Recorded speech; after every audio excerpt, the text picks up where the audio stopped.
which is related to the business studies. Business studies की class 12 का आज हम लोग पहला टॉपिक कवर कर रहे हैं, जिस पहले टॉपिक में आज हम बात करेंगे nature and significance of the management. तो ये हमारी जैसे क्लास 12 की बिजनेस स्टडीज़ का पहला चैप्टर भी है। तो आज हम सबसे पहले शुरुआत से नीचे लेवल से समझते हैं कि व्हाट मैनेजमेंट इज। देखिए मैनेजमेंट क्या होता है, और मैनेजमेंट का सबसे पहले इंट्रोडक्शन की यदि हम बात करें तो मैनेजमेंट जो है वो ऑल लेवल पर, मतलब हर लेवल पर मैनेजमेंट की रिक्वायरमेंट होती है। हम कोई भी काम करें, चाहे कोई फर्म हो, आइदर वो छोटी फर्म है यानी बिग फर्म है या स्मॉल फर्म है। स्मॉल फर्म जैसे हम मान के चलते हैं कि भाई हमारे घर के आसपास कोई जनरल स्टोर है। अब यदि वो जनरल स्टोर है तो उसको भी मैनेजमेंट बहुत इंपॉर्टेंट रोल प्ले करता है अपने बिजनेस के प्रॉफिट अर्न करने में या बिजनेस को सर्वाइव और लॉन्ग टर्म में रन करने में। वो कैसे? जो जनरल स्टोर का ओनर है यदि वो टाइम पे अपनी शॉप नहीं खोलता और टाइम पे अपनी शॉप बंद नहीं करता तो क्या होगा, जब वो अनटाइम अपनी जो शॉप है उसको ओपन करेगा और बंद करेगा तो क्या होगा, जो उसके कंज्यूमर जो स्पेसिफिक टाइम पीरियड में उसके पास आते थे वो डाइवर्ट हो जाएंगे ड्यू टू परफेक्ट कॉम्पिटिशन, और वो किसी दूसरे बिजनेसमैन के पास या किसी दूसरी जनरल स्टोर से अपना जो उसकी ज़रूरत का सामान है वो ले सकते हैं। और यदि वो प्रॉपर मैनेज रहेगा, सुबह प्रॉपर टाइम से अपनी शॉप खोलेगा और रात को प्रॉपर टाइम से जो भी उसकी टाइमिंग है मार्केट की उसके हिसाब से बंद करेगा, तो जो उसका बना हुआ कस्टमर है, जो उसका प्रॉपर रेगुलर कस्टमर है, वो उसी के पास जाएगा और उसी से अपना सामान परचेज करेगा। तो ये ये स्मॉल बिजनेसमैन की बात हो गई। सेम बड़ी कंपनीज, जैसे बड़ी कंपनीज में हम बात करें रिलायंस की या टाटा की, यदि इनके प्रोडक्ट्स मार्केट में समय पर अवेलेबल होंगे तो इनके प्रोडक्ट परचेज किए जाएंगे, और यदि इनके प्रोडक्ट समय पर अवेलेबल नहीं होंगे तो इनके प्रोडक्ट परचेज नहीं किए जाएंगे। इट मीन्स यहाँ पर भी मैनेजमेंट है। Management is in all level.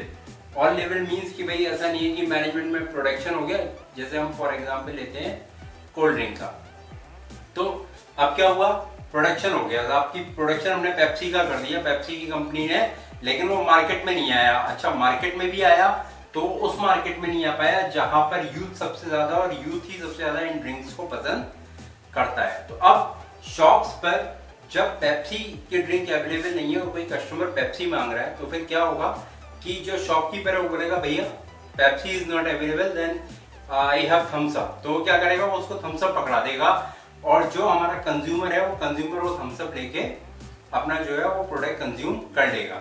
तो इट मीन्स यदि हमारा प्रॉपर मैनेजमेंट नहीं होगा, management of time, management of resource, management of man power, यदि ये प्रॉपर चैनलाइज नहीं होगा तो हम क्या कर सकते हैं, हम अपने बिजनेस में हो सकता है हमें बहुत ज़्यादा लॉस अकर करना पड़े या हम अपने बिजनेस में फेलियर हो जाए।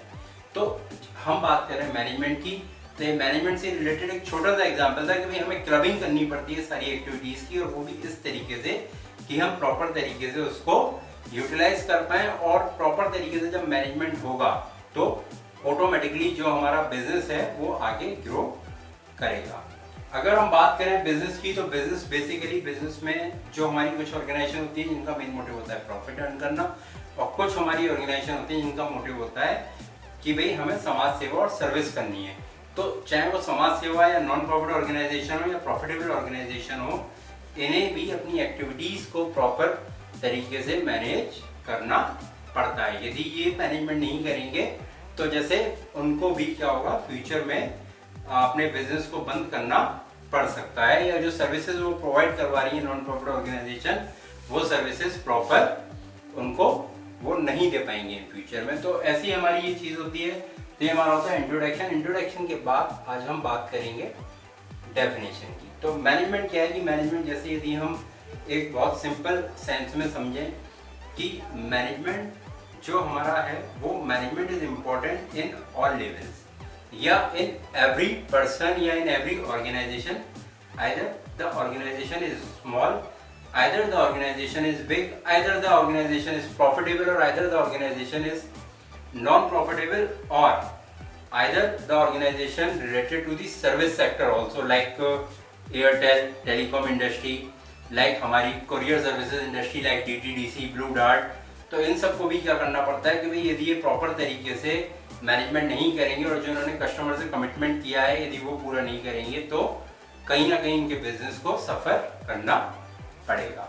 अब हम इसी सीरीज में आगे बढ़ते हैं। हम आज बात करेंगे डेफिनेशन ऑफ मैनेजमेंट। तो डेफिनेशन ऑफ मैनेजमेंट हमारी कहती है management is a process of designing and maintaining an environment in which individuals working together in a group efficiently and accomplish selected aims. ये डेफिनेशन हमारी दी है H Koontz and H Weihrich. तो management is a process, वो कहते हैं कि management एक प्रोसेस है जो कि एक कंटिन्यूस प्रोसेस है, जो कंटिन्यूस चलता है हमारा।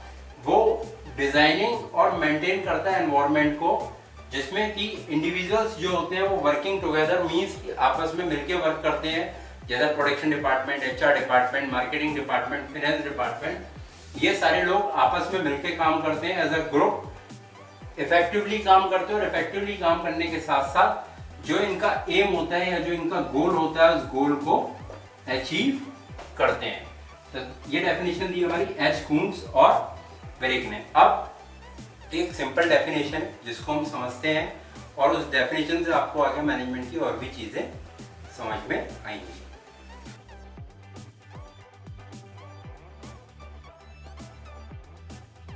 अब ये हमारी सेकंड डेफिनेशन है मैनेजमेंट से related, which is very simple, और इससे हम कुछ चीज़ें निकालेंगे और बहुत आसानी से समझेंगे कि भाई मैनेजमेंट हमारा क्या होता है। जैसे हमने इंट्रोडक्शन में पढ़ा था कि भाई छोटी और बड़ी ऑर्गेनाइजेशन या नॉन प्रॉफिट ऑर्गेनाइजेशन में हमें वो चीज़ें हमें मैनेजमेंट करना पड़ता है।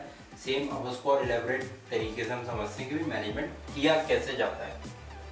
देखिए, management is defined as a process of getting things done with the aim of achieving goals effectively and efficiently। it means same वही definition है कि management ये कह रहा है कि ये it is a process जिसमें कि हम things जो भी है हम अपना काम करते हैं with the aim of achieving goal। काम क्यों करते हैं कि हमें कोई ना कोई गोल अचीव करना है।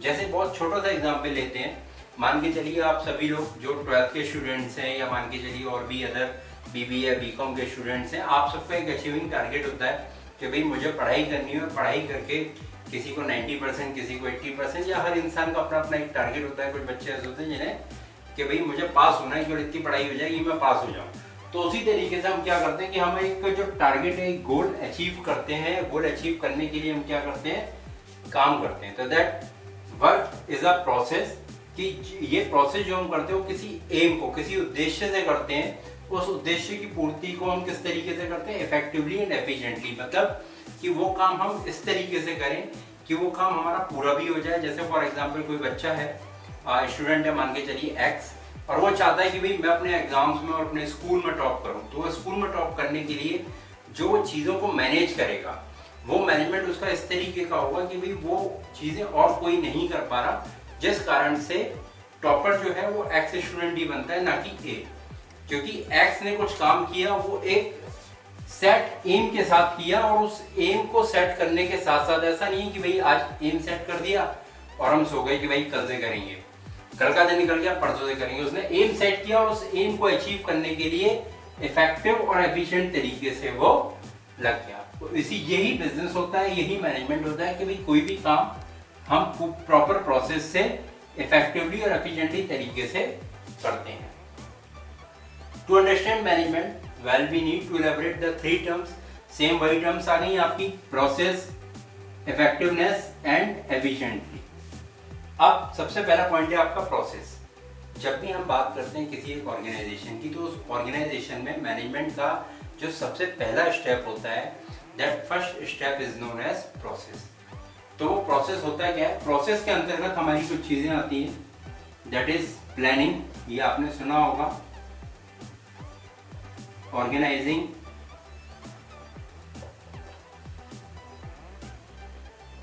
Staffing, directing and controlling. Means process जो है वो हमारा पहला पार्ट है, जिसमें हम क्या करते हैं, सबसे पहले चीज़ों को इनिशियल लेवल पे करते हैं कि हम सबसे पहले हमें क्या टास्क करना है, क्या ऑब्जेक्टिव है हमारा, उसकी हम प्लानिंग करते हैं। प्लानिंग के बाद उस टास्क को कंप्लीट करने के लिए हमें किन किन चीज़ों को ऑर्गेनाइज करना पड़ेगा, किन किन चीज़ों को इकट्ठा करना पड़ेगा, ऑर्गेनाइजिंग करते हैं। ऑर्गेनाइजिंग के साथ साथ हम करते हैं स्टाफिंग, के भाई जैसे मैंने जॉब्स क्रिएट करनी है तो कौन कौन से आपके जो डेजिग्नेशन है, कौन कौन से डेजिग्नेशन पर कितने लोग अपॉइंट किए जाएंगे, ये स्टाफिंग का काम होता है। स्टाफिंग के बाद डायरेक्टिंग। अब स्टाफ अपॉइंट करने के बाद उसको प्रॉपर गाइडेंस देना, उसको प्रॉपर ट्रेनिंग देना, ये हमारा डायरेक्टिंग में होता है। डायरेक्टिंग के बाद फिर हमारी आती है कंट्रोलिंग। जैसे हमने एम्प्लॉइज को सबको अपना अपना काम दे दिया, उनकी एफिशिएंसी और इफेक्टिवनेस के हिसाब से, उनकी नॉलेज के हिसाब से, उनकी प्रोफेशनल स्किल के हिसाब से। अब उनको हमें कंट्रोल करना पड़ता है कि भाई हम कि वो जो काम कर रहे हैं वो प्रॉपर तरीके से कर पा रहे हैं या नहीं कर पा रहे हैं। That is a part of controlling. तो ये हमारा बिल्कुल पहला पार्ट होता है which is comes under the process. Second point होता है, अब प्रोसेस हो गया हमारा, उसके बाद आती है हमारी इफेक्टिवनेस। इफेक्टिवनेस मींस कि जो ऑर्गेनाइजेशन है या जो मैनेजमेंट है वो बहुत ज्यादा कंसर्न होता है कि भाई जो एक एम्प्लॉय को टास्क दिया गया है वो टास्क हमारा एक निश्चित टाइम पीरियड पे, जो स्पेसिफिक टाइम पीरियड है उस टाइम पीरियड पे कंप्लीट हो जाना चाहिए। इसका एक एग्जांपल आपके भी स्कूल लाइफ से ले सकते हैं कि भाई जैसे आपको कुछ असाइनमेंट वगैरह मिलते हैं, BS का असाइनमेंट मिला तो आपको असाइनमेंट के लिए टीचर एक टाइम देता है कि भाई इस डेट तक ही आपको असाइनमेंट सबमिट करना है। तो ये एक टास्क को एफिशिएंटली और इफेक्टिव तरीके से यदि आप क्या करोगे, प्रॉपर टाइम पे कंप्लीट कर दोगे, तो that is known as effectiveness. Effectiveness के बाद हमारा तीसरा पॉइंट आता है मैनेजमेंट में, that is known as efficiency.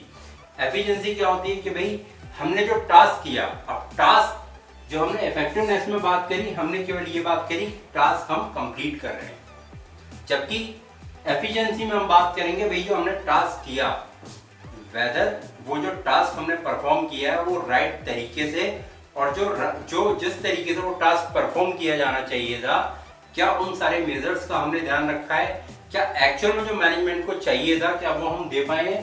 तो that is a part of efficiency, जहां पर हम कम रिसोर्सेज में कम रिसोर्सेज को यूज करते हुए मैक्सिमम आउटपुट की और मैक्सिमम जो है अपने वर्क स्किल्स की बात करते हैं। तो that is known as efficiency. अगर हम बात करें इफेक्टिवनेस और एफिशिएंसी तो ये दोनों लगभग सेम होते हैं, मतलब आप इसे बोल सकते हो एक ही सिक्के के दो पहलू, इसमें कोई डिफरेंस नहीं होता। केवल एक ये चीज है कि इफेक्टिवनेस में हमारा टास्क कंप्लीट किया जाता है with in a specific time period. Efficiency में हम ये देखते हैं कि भाई जो टास्क कंप्लीट किया गया है वो टास्क एक्यूरेट है या नहीं, और उसमें जो रिसोर्स यूज किए गए हैं वो रिसोर्स मिनिमम है या मैक्सिमम। अगर मिनिमम है तो आपने एफिशिएंट तरीके से काम किया, और अगर मैक्सिमम रिसोर्स आपने यूटिलाइज कर लिए तो आपने एफिशिएंट तरीके से काम नहीं किया। इट मींस कहीं ना कहीं आपकी उस टास्क को परफॉर्म करने में एफिशिएंसी जो थी वो कम रही। तो ये हमारा पार्ट है डेफिनेशन और इंट्रोडक्शन ऑफ मैनेजमेंट का। अब हम आगे बढ़ेंगे कैरेक्टरिस्टिक्स ऑफ मैनेजमेंट।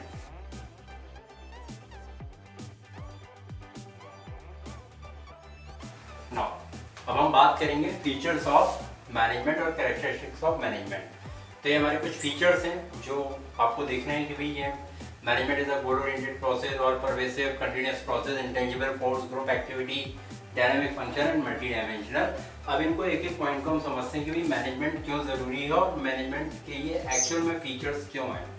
सबसे पहला पॉइंट है हमारा management is a goal oriented process. It means कि जो हमारा मैनेजमेंट है वो हमारा एक गोल ओरिएंटेड प्रोसेस होता है। गोल ओरिएंटेड प्रोसेस क्यों? क्योंकि जो भी हम एक्टिविटी है, जो भी हम टास्क परफॉर्म करते हैं, उस टास्क को परफॉर्म करने के लिए कोई ना कोई हमारा मेन ऑब्जेक्टिव होता है। उस ऑब्जेक्टिव को लेकर ही हम क्या करते हैं, अपने प्रोसेस को और अपने मैनेजमेंट को करते हैं। इट मीन्स कि जैसे मान के चलिए एक स्टूडेंट है, उसने अपना गोल लिया कि भाई मुझे बोर्ड्स में 90 या उससे प्लस परसेंटेज लाने हैं।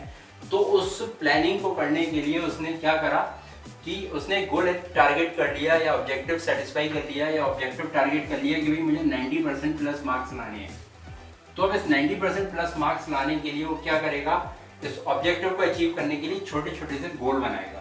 तो उन गोल को अचीव करता जाएगा, और जब वो धीरे धीरे करके गोल्स को अचीव करता जाएगा तो ऑटोमेटिकली जो उसका मेन ऑब्जेक्टिव है वो अचीव हो जाएगा। तो इसीलिए मैनेजमेंट को गोल ओरिएंटेड प्रोसेस बोला जाता है। Management is all pervasive. Management is all pervasive means कि ये यूनिवर्सल है। यूनिवर्सल मीन्स कि हर जगह पर मैनेजमेंट है। जैसे भी हमने इंट्रोडक्शन ऑफ मैनेजमेंट में पढ़ा था, इंट्रोडक्शन ऑफ मैनेजमेंट में हमने पढ़ा था बिग ऑर्गेनाइजेशंस या स्मॉल ऑर्गेनाइजेशन, जैसे हमने जनरल स्टोर का एग्जांपल लिया था, वहां पर भी मैनेजमेंट है। चाहे प्रॉफिटेबल ऑर्गेनाइजेशन हो चाहे नॉन प्रॉफिटेबल ऑर्गेनाइजेशन हो, वहां पर भी हमें मैनेजमेंट की जरूरत पड़ती है। तीसरी चीज, चाहे हमारी जो मान के चलिए सर्विस सेक्टर है या मैन्युफैक्चरिंग यूनिट है, वहां पर भी हमें मैनेजमेंट हर लेवल पर करना पड़ता है। इन शॉर्ट यदि हम बात करें तो मैनेजमेंट ऑल लेवल्स पर, चाहे वो टॉप हो, चाहे मिडिल हो, चाहे लोअर हो, ये हर किसी लेवल पर रिक्वायर्ड होता है। Management is a continuous process. Management जो है ये बोलता है कि भाई ये it is a continuous process. Continuous process क्यों? क्योंकि मैनेजमेंट क्या है कि वो लगातार चलता रहता है। जैसे अभी हमने प्रोसेस में पढ़ा था, जिसमें हमने बात करी थी प्लानिंग की, हमने बात करी थी ऑर्गेनाइजिंग की, हमने बात करी थी स्टाफिंग, डायरेक्टिंग एंड कंट्रोलिंग की। तो मैनेजमेंट जो है वो कंटिन्यूअस प्रोसेस इसीलिए कि वो लगातार चलता रहता है। हम क्या करते हैं, प्लानिंग करते जाते हैं। जैसे ही हमारा एक टास्क कंप्लीट हुआ, हम दूसरे टास्क की प्लानिंग करते हैं। जैसे ही हमने एक गोल अचीव कर लिया, हमने जो हमारा ऑब्जेक्टिव था वो अचीव हो गया, फिर हम सेकंड ऑब्जेक्टिव की तरफ चले जाते हैं। तो प्लानिंग क्या होती है, वो रेगुलर बेसिस पे चलती रहती है। उस प्लानिंग के हिसाब से ऑर्गेनाइजिंग चलती रहती है, ऑर्गेनाइजिंग के हिसाब से स्टाफ की रिक्वायरमेंट घटती या बढ़ती रहती है। तो वो भी हमारा एक ये रेगुलर प्रोसेस होता है। जब स्टाफिंग होती है तो हमें डायरेक्टिंग करनी पड़ती है, लोगों को डायरेक्शन देने पड़ते हैं, और डायरेक्टिंग के बाद हमें कंट्रोलिंग करनी पड़ती है कि भाई किस तरीके से हम अपने जो मेन ऑब्जेक्टिव है उसको अपने एम्प्लॉइज से पूरा करवाएं। Next, management is intangible force. Intangible का मतलब होता है which we can not see और touch but we can feel. Means की जो मैनेजमेंट है वो ऑटोमेटिकली इंटेंजिबल है, मतलब कि वो ऑटोमेटिकली सब सारी चीजें चल रही हैं और हमें ये नहीं पता पड़ रहा कि हम उन चीजों को मैनेज कर रहे हैं। जैसे एक स्टूडेंट है, उसको स्कूल जाना है डेली, उसके बाद घर आके खाना खाना है, होमवर्क करना है, दोस्तों के साथ खेलना है या पार्टी एंजॉय करनी है, तो वो सब क्या है कि वो रेगुलर कंटिन्यूअसली चलता जा रहा है। उस स्टूडेंट को ये आभास तो है, उस स्टूडेंट को ये इंट्यूशन तो है कि भाई ये चीजें प्रॉपर मैं मैनेज तरीके से कर रहा हूँ, बट उसे दिखाई नहीं दे रही, because these are the intangible forces. Management is a group activity. अब देखिए, मैनेजमेंट एक ग्रुप एक्टिविटी है। ग्रुप एक्टिविटी कैसे कि यदि मान के चलिए हमें किसी भी अपनी ऑर्गेनाइजेशन के टारगेट को अचीव करना है, तो वो हम अकेले या एक एम्प्लॉय या एक डिपार्टमेंट के बेसिस पर नहीं कर सकते, हमें सारे डिपार्टमेंट का सहयोग चाहिए होगा। फॉर एग्जाम्पल ये देखिए जरा ग्रुप एक्टिविटीज में, जैसे मान के चलिए हमारा फाइनेंस डिपार्टमेंट है, एक हमारा HR डिपार्टमेंट है, एक हमारा सेल्स डिपार्टमेंट हो गया और एक हमारा प्रोडक्शन डिपार्टमेंट हो गया। अब देखिए, फाइनेंस डिपार्टमेंट क्या करेगा, फाइनेंस डिपार्टमेंट फंड एलोकेट करेगा प्रोडक्शन डिपार्टमेंट को। जब फाइनेंस डिपार्टमेंट फंड एलोकेट करेगा प्रोडक्शन डिपार्टमेंट को, तो फंड एलोकेट करने के बाद प्रोडक्शन डिपार्टमेंट क्या करेगा, प्रोडक्शन करेगा। लेकिन अब उसे प्रोडक्शन करने के लिए भी क्या चाहिए होगा, HR डिपार्टमेंट से एम्प्लॉयज जो प्रोडक्शन डिपार्टमेंट डेप्यूट किए जाएंगे। तो क्या होगा कि फाइनेंस डिपार्टमेंट और HR डिपार्टमेंट और ये सब आपस में क्या है कि ये ग्रुप एक्टिविटीज है, बिना एक दूसरे के सहयोग के कोई भी काम नहीं हो सकता। अब प्रोडक्शन हो गया, प्रोडक्शन होने के बाद मेरा स्टॉक रूम में स्टॉक रख गया, वो स्टॉक तब तक सेल नहीं हो सकता जब तक मेरा सेल्स डिपार्टमेंट परफॉर्म नहीं करता। इट मींस कि हर डिपार्टमेंट हमारे लिए इक्वल पोजीशन और इक्वल इंपॉर्टेंस रोल प्ले करता है हमारी ऑर्गेनाइजेशन के गोल को और ऑब्जेक्टिव को अचीव करने में, इसीलिए इसको बोला जाता है it is a group activity. Then management is a dynamic function. Dynamic function means कि बेसिकली जो हमारा मैनेजमेंट होता है वो एक्सटर्नल एनवायरनमेंट से बहुत ज्यादा इन्फ्लुएंस होता है। एक्सटर्नल एनवायरनमेंट मींस कि जैसे हमारे बहुत सारे एनवायरनमेंट होते हैं, सोशल एनवायरनमेंट, कल्चर एनवायरनमेंट, या मान के चलिए गवर्नमेंट की जो भी हमारे पॉलिसीज हैं उन सबसे हमारा जो है मैनेजमेंट इफेक्ट करता है।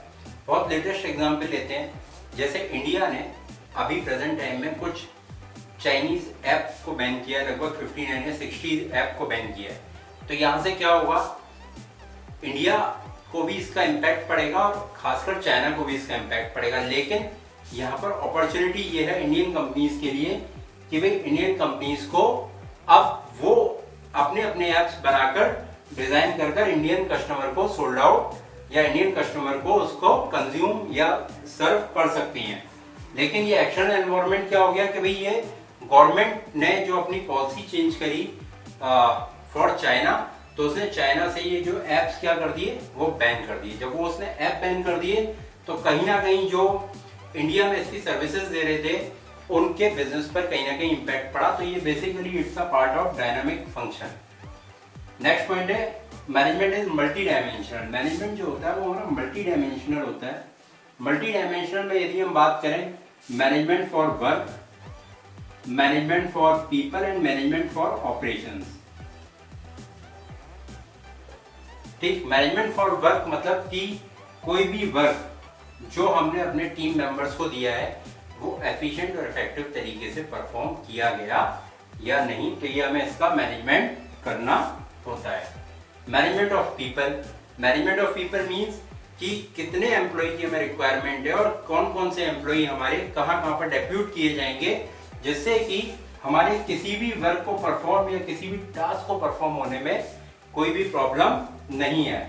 Management of operation, management of operation में ये होता है कि भाई जो भी हमारा आउटपुट है वो आउटपुट हमारा मिनिमम कॉस्ट के साथ मैक्सिमम आउटपुट निकल रहा है या नहीं निकल रहा है। तो ये ऑपरेशंस का भी हमें मैनेजमेंट करना पड़ता है कि भाई हमारा मिनिमम कॉस्ट में मैक्सिमम आउटपुट निकल रहा है या नहीं निकल रहा, और वो जो आउटपुट निकल रहा है वो मार्केट में प्रॉपर सोल्ड हो पा रहा है या नहीं हो पा रहा। तो ये सारी एक्टिविटीज हमारी होती हैं, that is a part of multi dimensional. तो ये हमारे फीचर्स थे, ये हमारे बिजनेस स्टडीज का पहला टॉपिक था जिसमें हमने आपके लिए कवर किया introduction of management, definition and features of management. अब नेक्स्ट वीडियो में इसके आगे के टॉपिक्स हम लोग आपसे कवर करेंगे, लाइक लेवल्स ऑफ मैनेजमेंट।